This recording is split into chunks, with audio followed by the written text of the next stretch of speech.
there, Kirkplace and Rice. We've had a massive day. Day 3's been just, well, in a moment we're going to recap it. We've been having a different Aussie recap each day. We've had Bishop Davies, we've had Daniel Willis.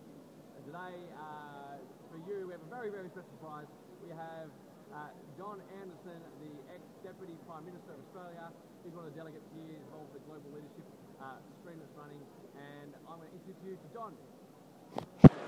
Okay. Here we go. We're on. All right. John Anderson, how are you enjoying the conference? Look, it's been fantastic. I mean, you don't get these sort of quality range of quality speakers assembled in one place this side of once a century. Absolutely. Totally. Now, what a day. You have got the day to recap, if ever there was a day. Tell us about who kicked us off the morning and why that was just phenomenal.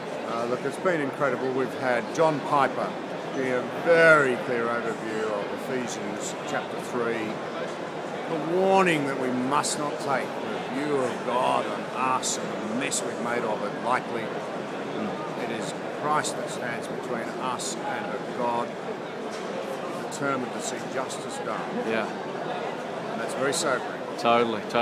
And we have had so many other gifted speakers. Totally. Tonight we've had Tim Keller talking about urbanisation. That's where people are going. I'm a farmer. That saddens me, but it's true and it's right. And we have to get the gospel to where people are at, particularly where young people are at. Yeah. Now we talk about young people. You're speaking to a whole lot of young people in the movement, and also at my church, Kirkplace. John, what kind of advice do you want to give them? You know, what kind of stuff would you advise them, particularly as you've been a prominent Christian leader, a Christian and a leader, and you managed to kind of hold them together. And what kind of advice do you want to give young people? Don't fool around. There is truth. Without truth, our world falls apart. Indeed, It is falling apart. Yeah. But those of us who have been privileged before Christ to be introduced to truth must take it seriously. Yeah. And we must recognise that it does set us free. And we are free indeed when we understand truth. Truth is a person. It is Jesus Christ setting us right with God. And in that comes huge freedom, though we ourselves bring nothing to it. We have nothing to boast of. We can be, though, people who were made to be, increasingly like people who were made to be set free, brothers and sisters. That's awesome. Now, John, one last thing. You've been in this global leaders thing.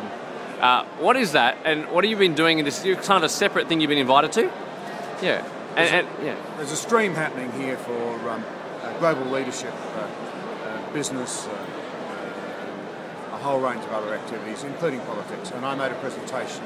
Give us a snapshot, give us a little bit. A summary, in 2 sentences summary. We've lost our understanding of the importance of having solid Christians, evangelicals, in public life. And when you stop and think about your history, the great age of the evangelicals in the English Parliament saw England become the springboard for mission right across the world in the 19th century. We saw corruption and poor governance addressed. Never has that been more important than now, because corruption and poor governance cost so many people peace and a decent bed and a table to sit at with food on it around the world today.